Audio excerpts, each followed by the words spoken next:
what is my red text in my index.html? Well, these are special words as part of the browser. The browser knows what to do with them. Basically, it's a way of structuring our content. Now, what I'm going to do first of all is actually switch back into Figma to explain this a little bit more. So the idea of this is we want to group our content as best as we can.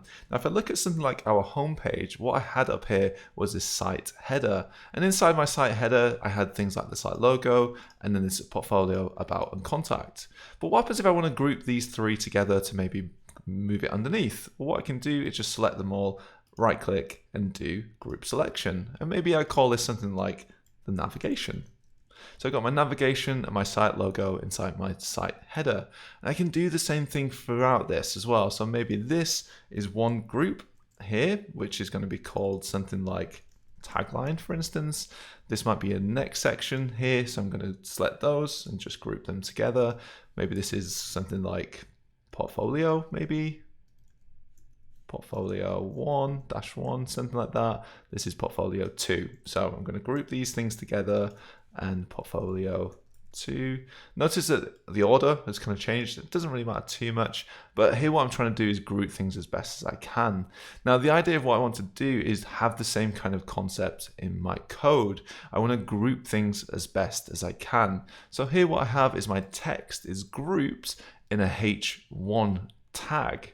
It starts here and it ends here. Now, there is a big list of HTML tags which you can find on MDN. MDN is Mozilla, or Firefox as you might know it, Developer Network Web Docs. And here is a big old list of every single tag that we can possibly use. Now, generally on a day-to-day work process, I don't use all of these tags. There's maybe about 15 in total that I would ever use. And we'll talk about what those are as we go along. But what I'm going to do here is group things together a little bit more. So let's go back to our Figma design. Now what I want to do is group this header. So I've got my logo and the navigation, and then in my navigation I've got 3 things inside here. So that's the idea of what I want to do. I want to group, and group. So how do we group things in HTML?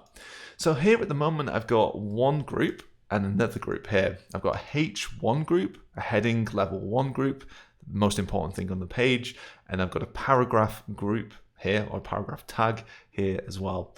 So what happens if I want to group 2 things together? So this and this.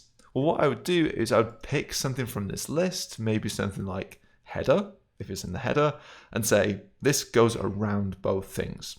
So to do that, what I'm going to do is I'm going to move this cursor to the start and add some space. And here what I'm going to write is this angle bracket and then the word header. And I'm going to close this angle bracket, and sometimes on some code editors it will automatically put a closing one, but the closing one looks like angle bracket and then slash and then the word of this header. So the word of the tag is mirrored here. It knows where to start and stop, and all of my content for header will now live in between these 2 things. So just to make this easier to read, I'm going to open this up. And here in the CPy editor, it will give us this yellow box. So this is where the header starts and stops. Now what I want to do is group things inside my header. So I don't want it to be Rick Lomas again, it's just Aria Oslo I'm going to put in here. But I want my Aria Oslo H1 to be within my header. How do I do this? I'm going to take this, I'm going to cut it out by using Command and X or Control and X and put it in between here. Now in my preview, this will look the same as if it wasn't even there. But what I want to do later on is have the ability to style up my header and my H1 separately. So this is the way I'm structuring my code to make more sense later on. My header is going to be all of this, and I've got this area here and this area here. So what would I call this area here? Well, for now, what I'm going to call it is, again, if I look through here, the content section in, maybe there's something like a nav tag. All navigations kind of in this area. So what I want to include in my header, my site header, is my logo and some navigation. So I'm going to pick from this list nav. So still within here, I'm going to go underneath and use this nav tag. So angle bracket, NAV, and then close angle bracket. And automatically we get this close tag appear. And in here, what I'm going to write for now is just the words navigation. So what I'll see here is I've got a header group with 2 things inside of it. Now, again, I won't be able to see this just yet, but I've got area Oslo, navigation, artist in Portland. So just this, and this down here, the text on this page.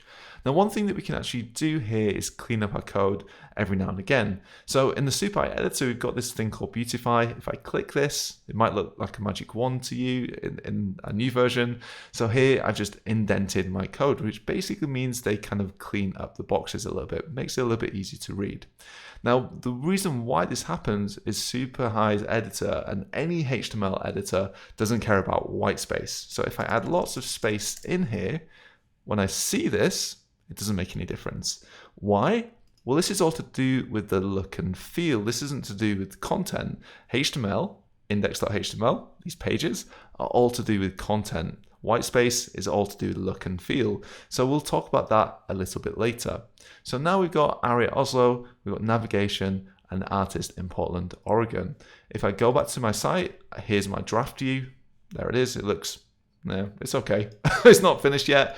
But if I go to my published project, it's still the original one in here. If I'm happy with it, I'll publish this. But for now, I'm not happy with this. I want to add some more stuff in here.